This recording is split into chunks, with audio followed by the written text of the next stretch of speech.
பெருமையுள்ள முயல்.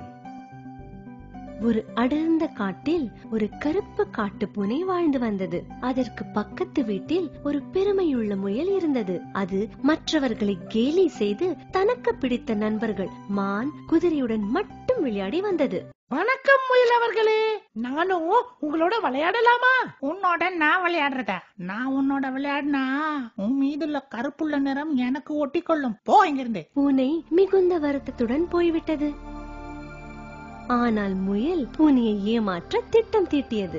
ஒரு நாள், பூனை நண்பரே, இங்க வாரும். ஓ, நாம் இப்போது விளையாடலாமா? விளையாடலாம். ஆனா நான் சொல்றதெல்லாம் நீ செய்யணும். கண்டிப்பாக செய்கிறேன். சரி, இப்ப போய் எனக்கு ருசியுள்ள கேரட் கொண்டு வா. பாவம், பூனையும் முயல் சொல்வதை நம்பி காட்டில் ஓடி புதிய கேரட்களை கொண்டு வந்து கொடுத்தது. ரொம்ப நன்றி. இப்ப எனக்கு பச்சை இலைகள் வேண்டுமே. இவ்வாறாக முயல் பூனையிடம் ஒன்று ஒன்றாக கேட்டுக்கொண்டே இருந்தது. கடைசியில், இன்றைக்கு இவ்வளவுதான் பூனை நண்பரே. அப்போ விளையாடலாமா? விளையாட்டா? எனக்கு உணவு தேட சோம்பலா இருந்தது. அதனால தான் உன்னை வேலை செய்ய வச்சேன். நீ கொடுத்த அருமையான உணவிற்கு நன்றி. இப்ப நீ போலாம். பூனைக்கு மிகுந்த வருத்தம். ஆனால் ஒன்றும் சொல்லவில்லை. நாட்கள் கழிந்தன. ஒரு நாள் மாலை பொழுதில் முயல் காட்டில் நடந்து கொண்டிருந்தது. அப்போது திடீரென்று வேட்டைக்காரன் தோண்டி வைத்திருந்த ஐயோ, யாராவது உதவி செய்யுங்களே. சிறிது நேரத்தில் காலடி சத்தம் கேட்டது. மான் நண்பன் எட்டி பார்த்தது. என்ன ஆச்சு? நான் காலார நடந்து கொண்டிருந்தேன். இந்த பள்ளத்தை பார்க்கவே இல்ல. தயவு செய்து எனக்கு உதவி செய். எத்தனை தடவை நீ என்னையும் என் குழந்தையும் கிண்டல் செஞ்சிருப்ப.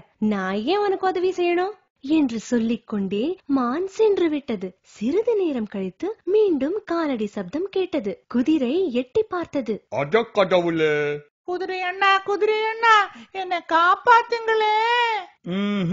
இப்பொழுதெல்லாம் என் பார்வை சரியாக இல்லை. என்னால உதவி செய்ய முடியாது, மன்னிச்சுக்கோ. முயல் அழ ஆரம்பித்தது. திடீரென காலடி சப்தம் கேட்டது. ஆனால் முயல் யாரையும் கூப்பிடவில்லை. இந்த முறை எட்டி பார்த்ததோ அந்த கருப்பு பூனை. முயலாரே, என்ன ஆச்சு? நடக்கும்போது விழுந்துட்டேன். கவலைப்படாதீங்க, நான் உங்களை காப்பாத்துறேன். பூனை ஒரு பெரிய மரப்பலகையை பள்ளத்தில் போட்டது. முயல் அதன் மீதேறி வெளியே வந்தது. மிகுந்த நன்றி, என் உயிரை காப்பாத்திட்ட. நாம் எல்லோரும் நண்பர்கள் தானே? முயலுக்கு ஒரு நல்ல நண்பன் கிடைத்ததில் சந்தோஷம். அன்றிலிருந்து இருவரும் ஒன்றாக விளையாட ஆரம்பித்தனர். இன்னா செய்தாரை ஒருத்தல் அவர் நாண நன்னையும் செய்துவிடல்.